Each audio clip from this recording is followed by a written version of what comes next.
Do you know what the only 3 sound types are? Because I'm willing to bet that you don't. And here's the thing, once you understand what the 3 sound types are, everything about sound design, sound selection, and even mixing becomes way easier. But most producers have no idea.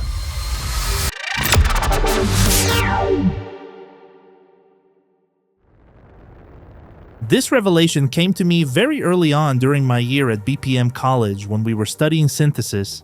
And it wasn't something they taught me directly, it just clicked on my own that every sound in existence stems from just 3 basic waveforms. Before I understood this, I tried to recreate sounds from tracks and get them completely wrong. I'd make a saw wave type sound when it should have been a square wave, or vice versa. I was basically guessing in the dark without knowing the boundaries of what I was looking for. So here are the 3 fundamental sound types that every sound belongs to. First, the saw wave. This sounds warm, rich, and pleasant. Think saxophone, horns, that analog warmth you hear in classic synths. Second, the square wave. This sounds cold, hollow, harsh, and distorted. It's the rarest in acoustic instruments but common in electronic sounds. Think bells, triangles, and video game sounds. Third, the sine wave. This is pure, singular, and dark. Think flute, whistle, wind instruments. It's the most basic waveform with just one frequency or a few simple overtones. Learning to identify these is just like training your ears for music. The same way musicians develop perfect pitch to identify notes or chords just by hearing them. Once you know there are only 12 notes, you have boundaries to work within. Same thing here. Knowing there are only 3 sound types gives you a framework. It took me about 6 to 7 months during my time at BPM College to really nail this by ear. And honestly, looking at the waveform is the quickest and most accurate method. A sine wave looks like a wavy circle. A saw wave looks triangular and linear like a sawtooth. And a square wave has those distinctive 90-degree square angles.